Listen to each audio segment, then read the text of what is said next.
السلام عليكم ورحمة الله وبركاته. الحمد لله رب العالمين،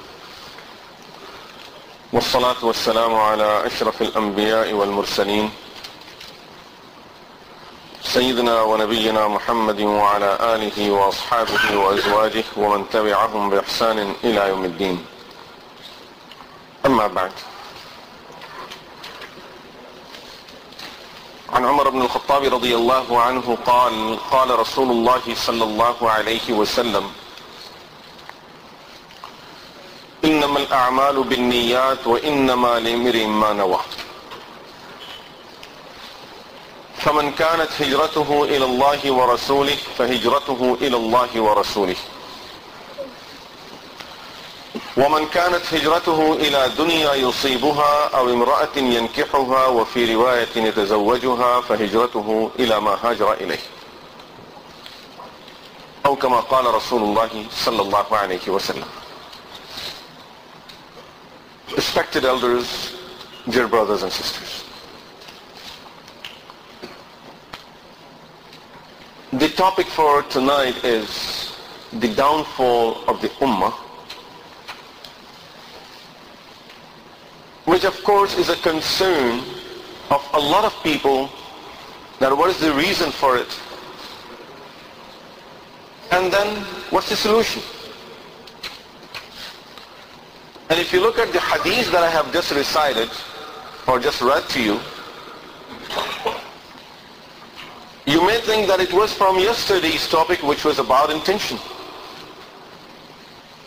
And this is a hadith that most of the scholars have studied their books of hadith with it to remind us about the importance of the intention. But the hadith is very closely related to this topic of tonight, and beautifully explains some reasons, some ways of reforming ourselves and working towards improving our situations individually and collectively. Let me just give you a little background of the hadith. When Rasulullah sallallahu alayhi wa sallam was in Makkah Mukarramah, and he saw what Sahaba Ridwanullahi alayhim ajma'een were going through with all the hardships and difficulties, being tortured on the hands of the kuffar of Quraysh. Initially he allowed them to go to Eritrea, Habasha, and then finally he got the permission from Allah subhanahu wa ta'ala to immigrate to Medina Munawwara, and he allowed Sahaba Ridwanullahi alayhim ajma'een to start going to Medina. Initially he allowed, and finally he ordered, where the hijrah to Medina Munawwara became fard. In those days it was fard for all the believers in Makkah Mukarramah to leave Makkah. They were not allowed to stay there anymore. So as many different groups of people are leaving Makkah Mukarramah, once Rasulullah sallallahu alayhi wa sallam found out that here a group of people have arrived Medina Munawwara, they all left Makkah, but there is a person amongst them who had some other intention of coming to Medina. And that was, he proposed a marriage to a woman in Medina whose name was Qais. And she applied this condition to him, that I will marry you only if you come to Medina. So he accepted the condition. And as all the groups are leaving Makkah Mukarramah to Medina, he goes with them. He went through all the hardships, difficulties of the traveling, especially in those days. When he arrived Medina Munawwara, and the story was known to people, Rasulullah sallallahu alayhi wa sallam found out about it. So he gathered the people in the masjid and he made this announcement, إِنَّمَا الْأَعْمَالُ بِالنِّيَّاتِ. All actions depend on intention. وَإِنَّمَا لِإِمْرِئٍ وَفِي رِوَايَةٍ لِكُلِّ إِمْرِئٍ مَا نَوَى. Every person will get only what he intended.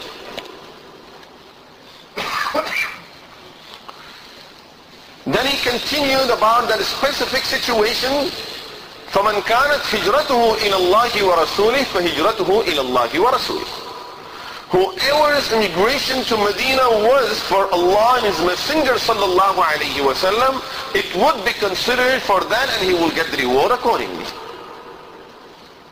And whoever's hijrah to Medina was for some other reason, إِلَى دُنْيَا يُصِيبُهَا, for some worldly reason, for some worldly gain to acquire it, أَوْ إِمْرَأَةٍ يَنْكِحُهَا, or for a woman to marry her, then his hijrah will be considered only for the purpose he have made that hijrah for.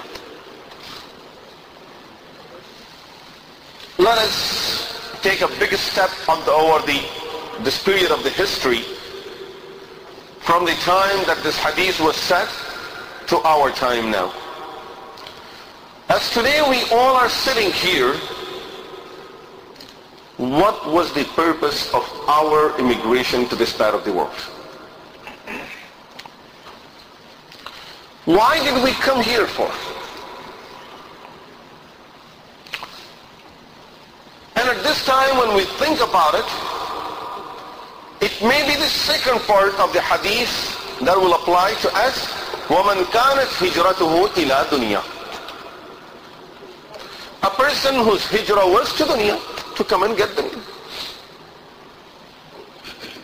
Some of us may even say, I really don't know what was the purpose of my parents' hijrah to this part of the world because they immigrated.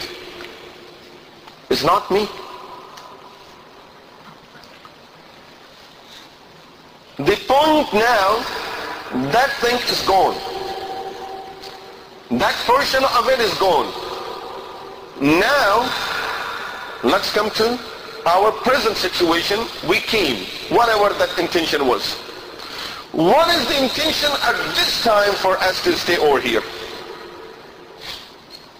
Have we really thought about it? Or we just left it now because, oh, I came already and I came for a purpose, so let me just work for that purpose and there is no need for me to change that intention.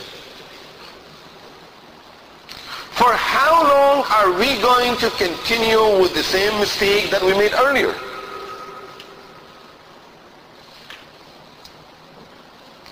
Even today, we can change that intention, so from now on at least the situation will change.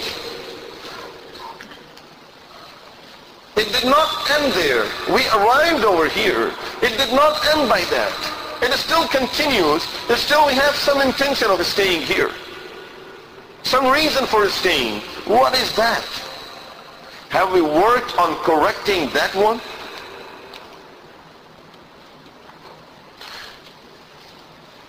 And now, when many of us are puzzled when we get this question, what is the reason for the downfall of the Ummah?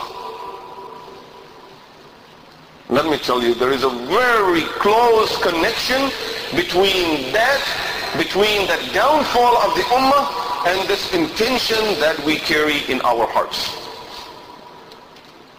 You know where is the connection? Can you make it now? Can you make that link there? Whenever a nation, whenever a person, whenever a group of people go somewhere with the intention of taking something, they are only takers and they will always be considered the second degree people, the second level people, because you are the taker and the giver hands are always higher. We came and we continued remaining ourselves, keeping ourselves in that position of just takers. Let me just take from you people. I came here to take something. So if we keep on taking, then of course we can never look up to the givers and say a single word to them, because they are only givers and we are only takers. We made our position in the society as the second level people, second degree people, because we all are takers here. If the intention will change, what will happen? The situation will change. We will become the givers. Today we hear a lot of people demanding for their rights. On what basis? We are taxpayers. And on the basis of this, we demand that we need this in our neighborhood. We need that type of sign. We need this road to be fixed. On what basis? We are taxpayers. They just pay that tax. Because they are giving that tax, they feel that they should have some rights now, and they should be, their needs should be fulfilled. And those government officials who are responsible for doing these things, if they feel they are not able to fulfill it, they are not going to say, you have no right to ask for it.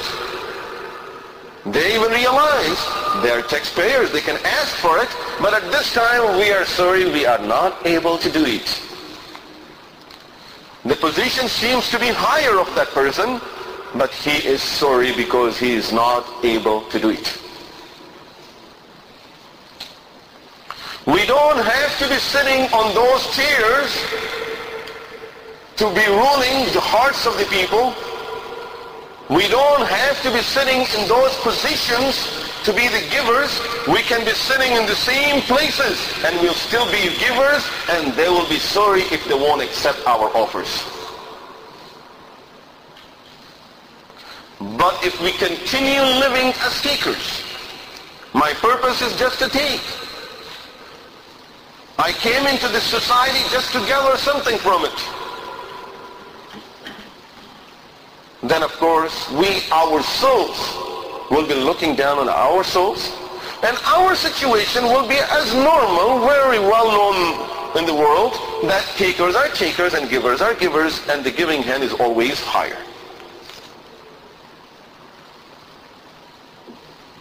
What should we give? Now we may start thinking about it. We pay taxes too. And this is where the problem would come. That those who have higher things to give, they give only as much as others are giving. And now all they are trying for is, if I become giver, then I'm trying to just compete with the other people around me to be just like one of them. And still I'm undermined. And I think that I'm not even equal to one of these people. So by giving, I'm trying to prove to everyone, I'm as equal to you people. Because you're paying taxes, I pay taxes too. You live in this type of houses, I live in these type of houses too. You do this for the neighborhood, I do this too. So we are trying to compete to be like some other people. Very unfortunate situation. Whereas our situation must be, we have an asset. If we start distributing that, the takers will always be grateful to us because they never had anything like this, and the rejectors will always be sorry for not accepting it. And then imagine what will be the position of this person.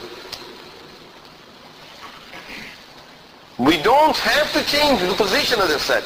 We don't have to become bosses before we can do anything. Start giving. Sometime in some of the masajid, I don't know the situation here, there are some donors in the community who give some good sums to the masajid, and when it comes to meetings and general body meetings, if you hear a person speaking very loud, that might be the person who is one of the good donors in the society. Therefore he speaks as loud as he can. I did this, I gave this, and still this is not happening. just because he thinks that he's giving. If today we start giving, give what? It will be very unfortunate for us not to know what we have. We have the most valuable asset that exists on the surface of the earth now. That is the asset of Iman. And believe me, people are looking for it. It's not that all the people are running away from it. People are looking for it. But we are hiding it in our homes. We are just keeping it to ourselves and not still willing to share it with those who are in need of it. This deen of Allah subhanahu wa ta'ala did not come for me and you only. It came for all the humanity. We tried to keep it to ourselves. We kept on hiding it. Hide it so much that when people now, look what happens. When they're undermined, they just want to take and they don't realize the importance of the asset that they have. Now it goes to a point where the person now wants to hide his identity as a Muslim. I don't want anyone to know I'm a Muslim. And for that, the person may change his physical look. Gradually, the person gives up the prayers at a place where people may be able to see him. Then the person, and there are many who have done that, they go to the extent of changing their names so no one will know who this person is.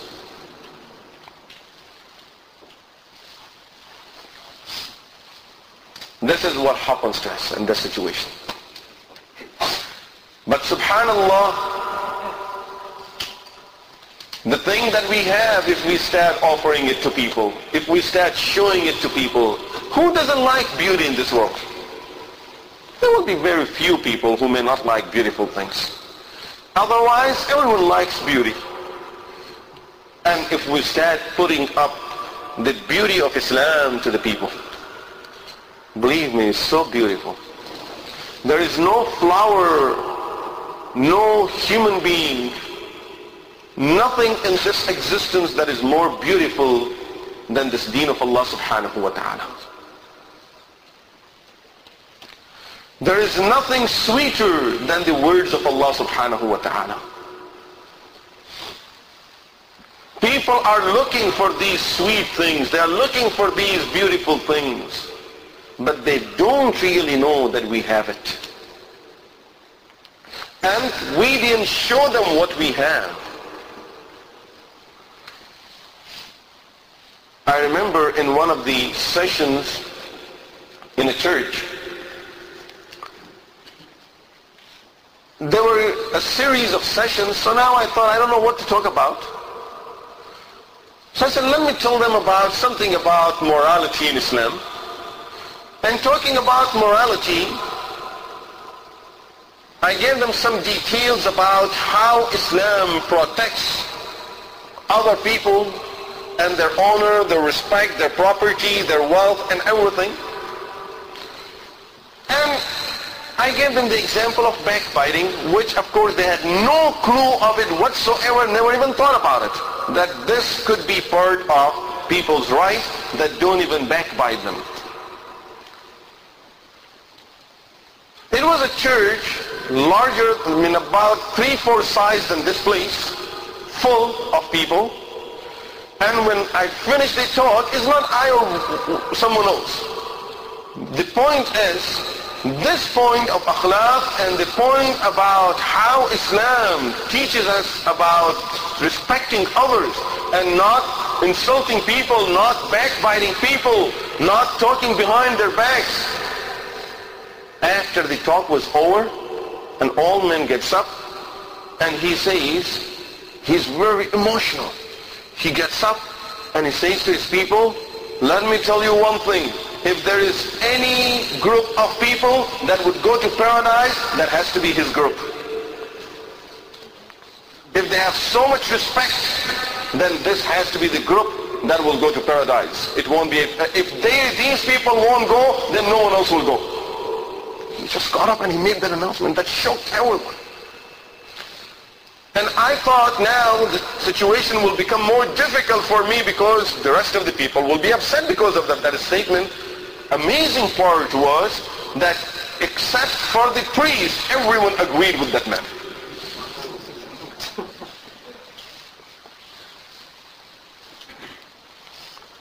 We have that beauty. Believe me, there is so much over there. And I don't want to really change the topic to go towards the topic of the beauties of Islam. How to present it. What do we have as beautiful things in Islam that others are lacking? They don't even have it. Not only that they don't have it, they don't even have a clue of what we have there. Some time ago, we had a dialogue, Jews, Christians, and Muslims, presenting the moral values of each religion. No person will be talking against the others. All of us will be just presenting our own moral values according to our books. And it was in the university where the public was mixed and large number of non-Muslims. Every person in that gathering unanimously said the very same thing, that the moral values of Islam are such that we have never even thought about, and when you all talked about what you have in your books, we feel that this Quran will be the best book to teach people how to behave. It's clear. It's very clear. If we start looking at it and we start looking at the teachings and start comparing it. But the thing is, in spite of this, many times the question is, I don't know what to give. The reason is, I'm unaware of my deen. I'm unaware of the beauties of my deen. When Rasulullah sallallahu alayhi wa sallam is preaching it, and large number of people are entering into this deen of Allah subhanahu wa ta'ala, of course the effect of the words of Rasulullah sallallahu alayhi wa sallam will play its own role, but he's not just saying some words that are meaningless, and then because of the effect of his words, no, he's presenting those beauties of this deen to them that the person will start thinking about it. It makes people think about it. That yes, these people have something there. So now if we start giving people, instead of just keeping that intention of being the takers, we need to change that intention so that we become the givers.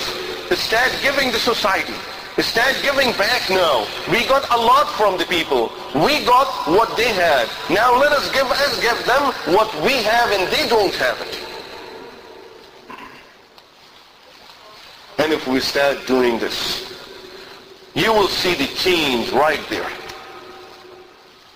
The change will be there right there. It's not possible that this deen of Allah subhanahu wa ta'ala is presented and then still those people will think that Islam is all about terrorism. When we complain that media is doing this and there are people who are doing it, I would say it's because of our own mistakes and faults. Why my neighbor, people who are living in my neighborhood for last 10, 15 years, after hearing those words on the TV, they are convinced that Islam is a religion of terrorism, that will support terrorism. They have never seen me. I have never presented this deen to them. They have never heard about what this deen is about. We lived together for so many years. All they may know that this is a Muslim, there is a Muslim that lives in the neighborhood, but he is good because he doesn't practice his religion. This is all they know. If if they find an excuse for us, that will be the excuse. That he lives in our neighborhood, very nice man. I know that sometimes he comes and helps us and we go and help him. And he's a very nice man. And after seeing all of this, he's nice because he doesn't practice what's in that book. If he would, then he won't be a nice man. Whose fault is that? Should I blame it now on that TV, on the media? The blame comes on me. Well, how I had those 10 years, 15 years, 20 years. How come I didn't do that work? How come I didn't inform them of what this thing was about? Was I supposed to just sit on it? قُلْ هَذِهِ سَبِيلِي أَدْعُو إِلَى اللَّهِ عَلَى بَصِيرَةٍ أَنَا وَمَنِ اتَّبَعَنِي. See, this is my way. I invite to the deen of Allah with full vision, full understanding of it. Ala basira is not just ad'u ila Allah, that I just invite. No, I learn it. Ala basira, I have good understanding of it. And it's not only me. Ana wa man ittaba'ani. Me and my follower, we all do the same thing. Whose followers are we? Ana wa man ittaba'ani. Is man ittaba'ani contains S2? It's a big question now. Are we part of wa man ittaba'ani of this ayah? Muslims are in this part of the world for so many years. And we ourselves forget about the ones that are gone or the ones that are not here. It's me and you today. And we are here for so many years too. But people who work with us, people who play with us, people who are considered to be our friends, our colleagues, our neighbors, they don't know what this deen is all about. So if tomorrow that person is misled by someone else, it's not that person's fault, it's my fault that I didn't tell him enough of myself. I didn't tell him enough of my deen. Otherwise, when he would hear that, right away he will say, I know this is wrong. I know this is not true. Because there is a Muslim here, very practicing Muslim. And I know that because of his being practicing Muslim, he does this, and he tells me this is what their Prophet have taught them, and this is what their Prophet have told them, and this is part of their deen, and he does all of this for me because he says this is part of my religion.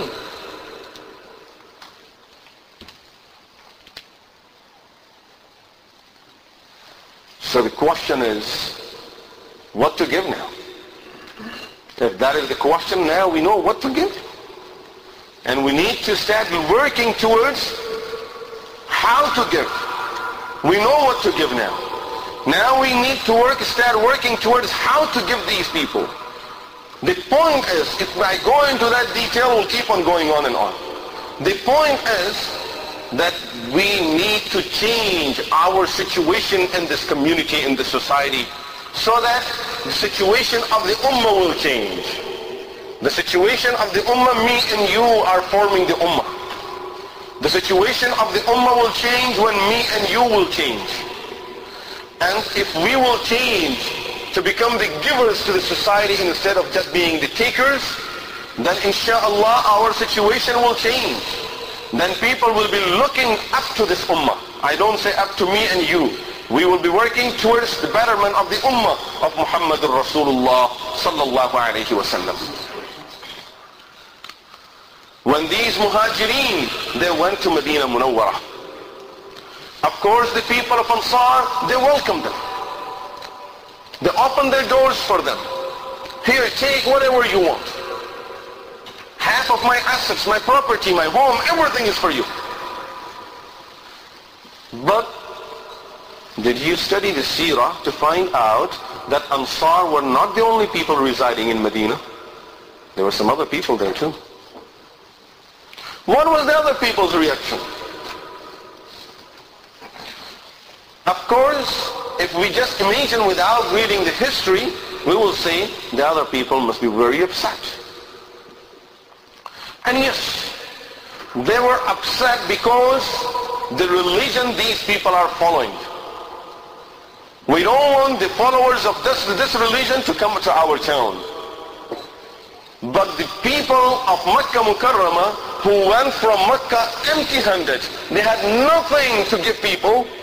Physically they had nothing. But when they went to Medina Munawwara, they started giving so much that all the people of Medina were looking for these people. They're running after them. Can you spare some time for me? I have to ask you something. I need to learn something from you. We need to sit and discuss some issues. Now all the people of Medina are running after these people. Now the people of Ansar, of Muhajirin, who came from Makkah, they are the givers, and the people of Medina are the takers. Sahaba Ridwanullahi alayhim ajma'in. When they went to Persia, one of the superpowers of the time, Roman and Persian empires, Sa'ad bin Abi Waqqas radiyallahu anhu was leading the Muslim army. And the commander-in-chief for the Persian army, his name was Rustam. Imam Ibn Kathir, Imam Tabari, and then all the other, many of the other historians have narrated this. When they arrived there, Rustam sent a message to Sa'ad bin Abi Waqqas radiyallahu anhu that if you send a person to us, I would like to discuss something with you people. Sa'ad bin Abi Waqqas radiyallahu anhu chose a person who to many of us may be a very unknown person. Rib'i ibn Amir radiyallahu anhu. I don't know how many of us may have heard this name before. So it's not one of the very well-known and famous of the Sahaba Ridwanullahi alayhim ajma'in, known for something. Rib'i ibn Amir radiyallahu anhu, when he went there, so as they describe him in the history, who would describe him? Those who were sitting in the gathering of Rustam and later on they became Muslims. Those who were sitting there, they describe him that a man comes in. Physically he doesn't look to be very strong, normal body. Looking at his dress, you can tell that he's very poor. So many patches on his dress. He's riding a mule or a donkey. Doesn't even have a horse. And he's holding a spear in his hand and an old sword that is wrapped in a cloth because he have no shield for it. And he comes in where Rustam is sitting with full preparations to welcome a person who according to him will be someone very important to meet in his life because he has to discuss a very important issue that is to come now. So he made all the preparations, and the part of the preparations have his couch made out of gold. His golden couch was ordered so that he can sit on it, and his crown, and all the armies that are standing around him and saluting him. And then there, as Rib'i ibn Amir radiallahu anhu would enter, thousands of people will be bowing down for Rustam to impress Rib'i ibn Amir radiallahu anhu. Now as he walks in, see the person? Yes, he is. Okay, let's go down. They're trying to impress him now. So they all bow down for Rustam. He goes in, he continues on his donkey. There is a carpet there. They told him, sir, you have to come off your donkey, keep it here because you can't take it on the carpet. He says, what do you mean? You want me to walk all the way from here to there? I won't do that. You can't take it on the carpet. But listen, go and tell your leader, tell Rustam, he is the one who sent for me so I can come and talk to him. So if he wants to talk to me the way I come, and he wants to invite me the way I want to come, then I come and talk to him. Otherwise, tell him to come over here and talk to me. I'm not going to walk to him. Everything is gone. All the preparations are gone. So they go and tell him that he is not willing to come off his donkey. He wants to walk with it on the carpet. So he said, let him come. As me, sometimes when we say these Arabs don't understand. But that was his understanding really. That was their understanding. He goes with his donkey on the carpet. Then he comes to one of the couches. He sees it. Oh, this is a good one. With the spear he makes a hole in it, ties his donkey with it. He starts walking. And the way he's walking, histories have recorded that. He's leaning on his spear at each step.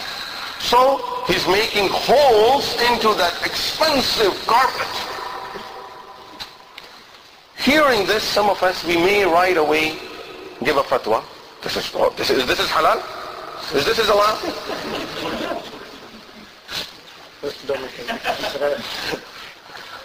This shouldn't be allowed. You are wasting all of that.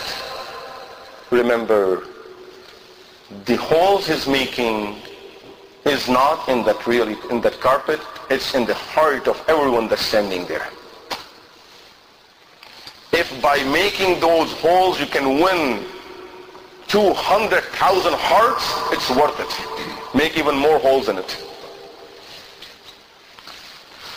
And I will tell you, if you look at the history, you would see that Rib'i ibn Amir radiallahu anhu, in that position, the way he went in, he won the battle before anything else.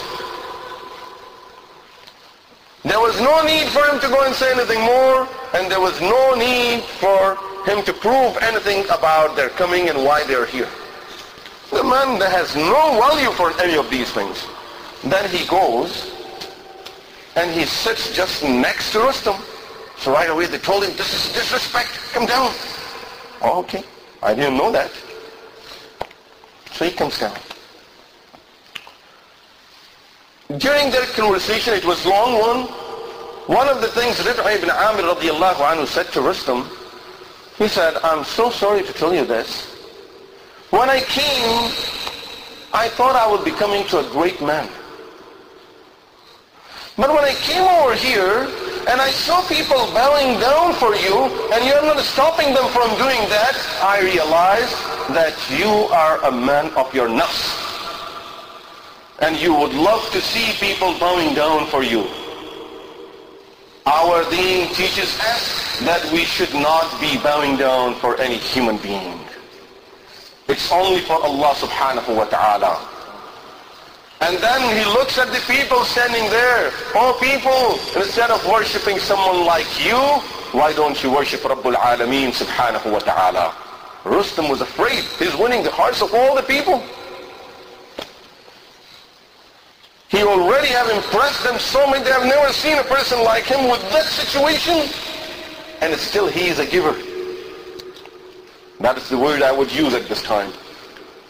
So they asked him, Rustam asked him, what are you people here for? He continues, before Rib'i ibn Amir radiallahu anhu will get the opportunity of saying something, he continues to say, I know you people have no growth in your country. And always people from your part of the country, they have been coming to our country to get some money, some food, and we always give them something. So here, go back to your Amir and tell him that how about you people go back, we will give some dresses to each person, nice dress. We will offer you some money. I think he said we will give 100 dinars to each person or something like that. And to your Amir we will give this much. And for your Amir we will keep on giving yearly, on an yearly basis we will keep on giving him this much. So go and give this offer to your Amir.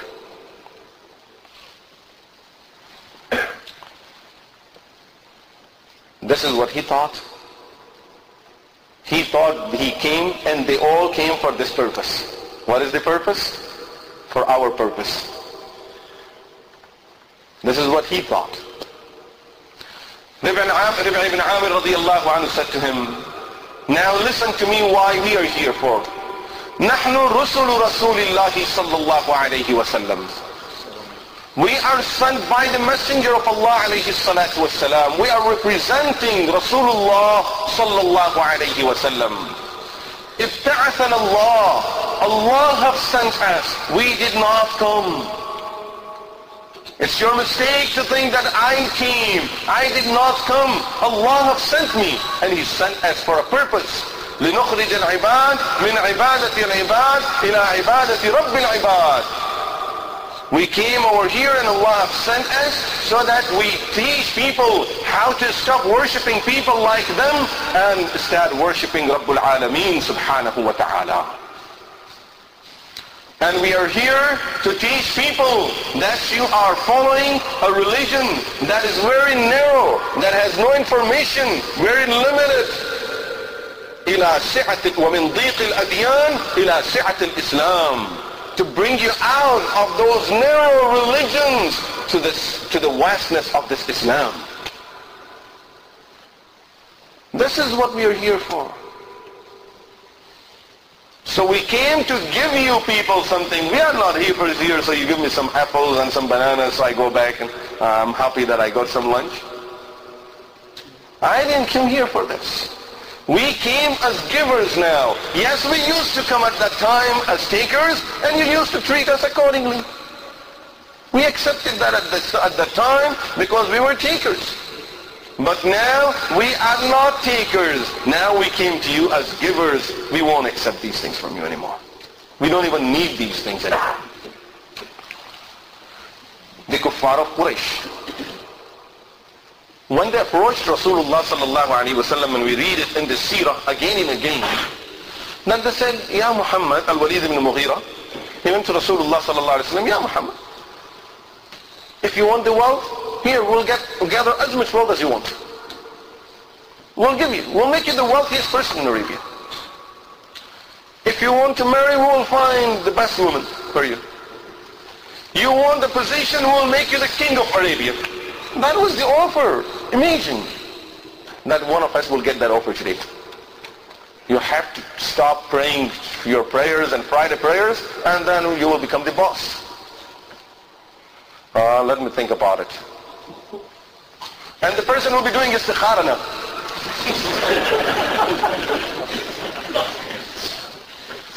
And Ya Allah, if it is good for me to leave the prayers, and next day, yeah, I feel like it.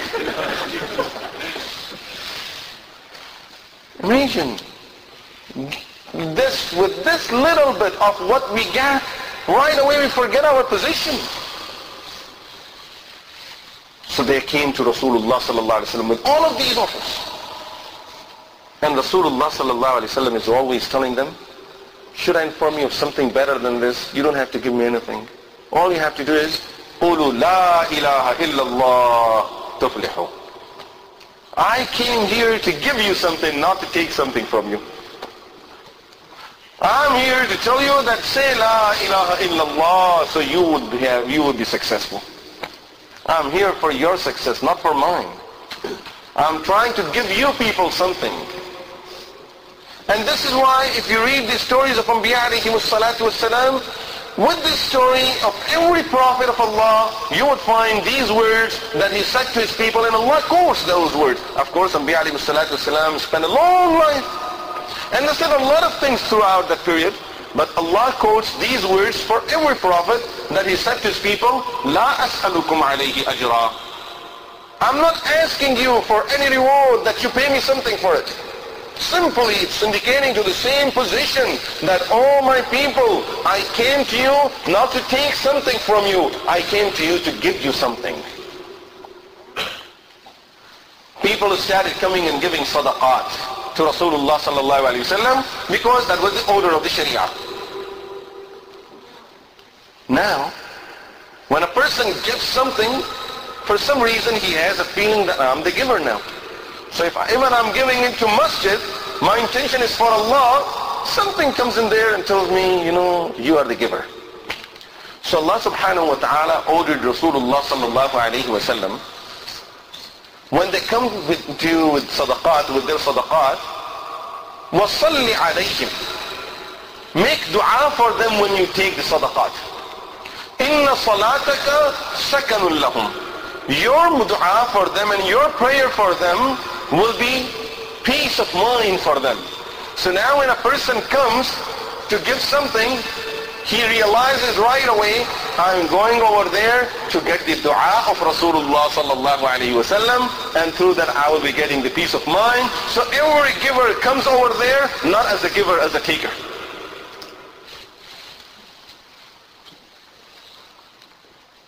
So they all are coming and doing the same act. But now they became the takers, because he will always be making a dua for them.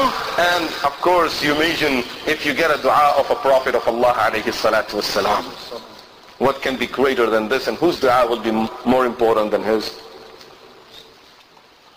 So now they all are giving, but those givers are in reality, they are the takers now.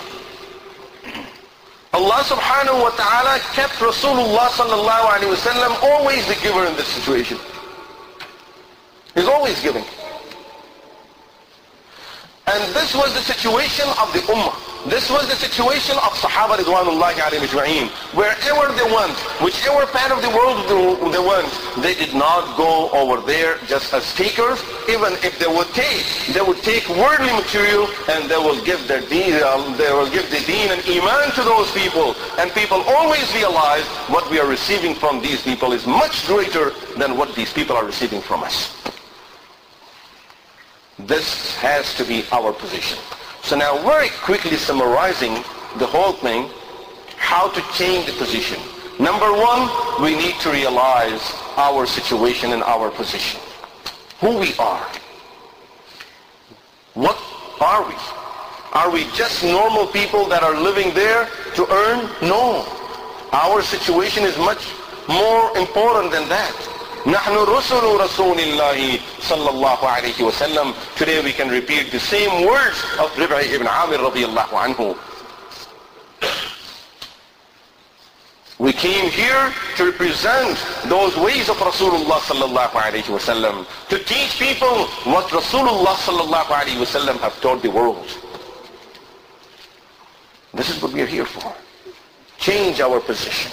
So, number one, we need to realize what's our position. And by that realization, start working towards that change and start giving people now. And become the givers. Everyone around us, all those who do not have this iman, should realize that if you need something really, if you need morality, if you need something good, go and talk to this man. If then your neighbor's children are misbehaving and they need someone to talk to them, they will say, let's go to Abdullah over there. Let's go to Abdullah's house and he will talk to you. And they know Abdullah has some words of wisdom to offer my children.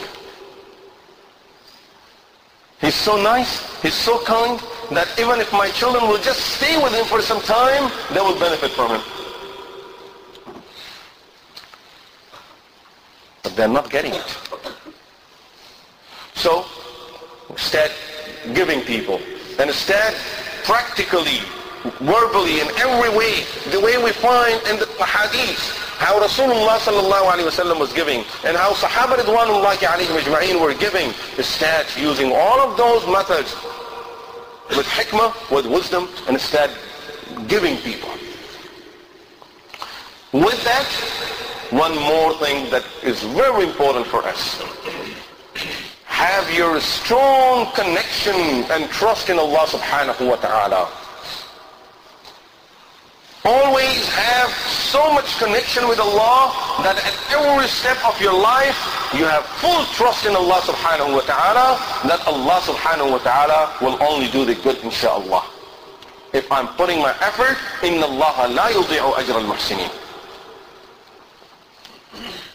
Today, minor things make us lose hope. And the person gives up. Now he's taking some pills. What happened to you? We're stressed out. No one wants to listen. Nuh alayhi salam, 950 years, didn't take a single pill. What happened? The trust is gone. Allah subhanahu wa ta'ala tells us about Sayyidina Yaqub alayhi salatu wasalam. I'll make it very short now, inshallah. In Surah Yusuf, we read it many times, but we need to have that connection there, making these connections to these messages. For how many years did he lose his son Yusuf alayhi salatu wasalam? Yusuf alayhi salam was a young child. And finally he's a grown-up man. And he's ruling Egypt now. And when Yaqub alayhi salam, at that time, after so many years, when he's sending his children, amazing if a person in that situation will use these words, subhanallah, it only shows us what iman would do for people. He says, Ya bunayya adhabu, Ya bani adhabu, fatahassasu min Yusuf wa akhi. Oh my sons, go look for Yusuf and his brother. Dad, are you still talking about Yusuf? You cried so much that you became blind, and you're still talking about Yusuf? It has been so many years. وَلَا تَيْأَسُوا مِنْ رَوْحِ اللَّهِ. Don't give up your hope from the rahmah of Allah. I still have a lot of hope from Allah subhanahu wa ta'ala. Go and look for him. And they'll go there at this trip and they find Yusuf alayhi salatu wassalam. Today, minor things, a difficult situation came up in the house, right away people lose their trust in Allah subhanahu wa ta'ala. And especially, sometimes the situation gets so bad, especially in some parts of the world, people will tell them, sister, if you are not having children, there is an idol over there. You go and tie just a thread at the idol, and then you will have children. And how many of these type of things are happening with us? So, Yaqub alayhi salam, in spite of losing his son for so many years, he says, وَلَا تَيَسُوا مِنْ رَوْحِ اللَّهِ. Don't give up. Don't lose your hope in the rahmah of Allah, because the next word is even stronger. إِنَّهُ لَا يَيْأَسُ مِنْ رَوْحِ اللَّهِ إِلَّا الْقَوْمُ الْكَافِرُونَ. Only disbelievers will give up their hope in Allah subhanahu wa ta'ala. Believers will always have their trust and hope in Allah subhanahu wa ta'ala. What a strong statement. So we have to hold that hope. What does it mean? Sometimes we make a dua. Ya Allah, please guide us and guide my neighborhood and people in the neighborhood, and I know it won't happen. Believe me, we may not say it, but look into your heart at that time. Doesn't your heart say something like that? Why? We lost that connection with Allah subhanahu wa ta'ala. Rasulullah sallallahu alayhi wa sallam taught us to make dua, and he says, ادعوا الله وأنتم موقنون بالإجابة. Make dua to Allah in such a way that you are confirmed and you're sure that your dua will be answered by Allah subhanahu wa ta'ala. So your heart is saying, yes, now this is happening for sure because I have talked to Allah subhanahu wa ta'ala. See the difference? So that hope and trust in Allah subhanahu wa ta'ala, changing our position in this community. Start giving, learn how to give.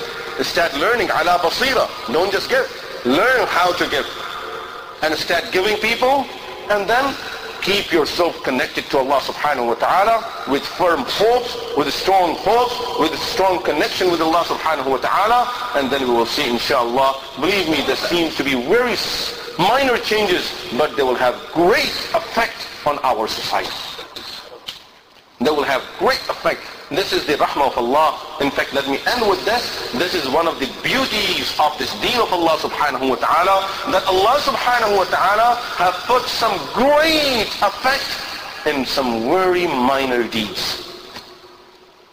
And you can have a whole list of those. Very simple example. لَن تَدْخُلُوا الْجَنَّةِ حَتَّى تُؤْمِنُوا. None of you will enter the Jannah until you become believers. وَلَن تُؤْمِنُوا حَتَّى تَحَابُّوا. And you won't be true believers until you love each other. Should I inform you of something? If you would do it, you will start loving each other. أَفْشُوا السَّلَامَ بَيْنَكُمْ. Spread salam amongst each other. How difficult it is to spread salam?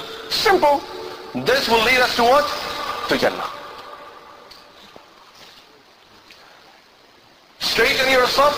What you would get out of it? Very simple. Make yourself straight. Especially nowadays, different colors of the carpet and everything is there. How simple that is. What will happen, the effect of it? Allah will put your hearts together. Subhanallah. The whole world is having conferences on this topic. How can we bring hearts together? And here, have yourself straight. Of course, we are not talking about who never come to saf. Forget about having it straight. They don't even come to the saf. Then of course, how are we going to have our hearts together? So minor things have great effect on our lives. On the situation of the Ummah at large. These are the situation of the Ummah. That we all will love each other through the salam. Our hearts will be together by having that straight saf. So this is an effect of that, as we were talking about, that if we just start changing our position, change the intention of what we came here for, change it now. And from there on, start thinking on planning on how to become the giver. And then start working in that direction. Up to this day I was the taker. From now on I will be giver. And I will be giving more than what I'm taking now. Remember this. We should be giving more than what we are taking, and we should be giving something greater than what everyone else is giving. And we have those things. And with that, and with the hope in Allah and trust in Allah subhanahu wa ta'ala, we will inshaAllah, if really only, this is not a small group, this is a large group comparing to what is needed. This is really a large group. If all of us will just start changing our position and our situation, and according to this, we will see a great change in the situation of our society, and thus inshallah in the ummah of Muhammadur Rasulullah sallallahu alayhi wa sallam. أقول قولي هذا وأستغفر الله لي ولكم ولسائر المسلمين والمسلمات وآخر دعوانا أن الحمد لله رب العالمين.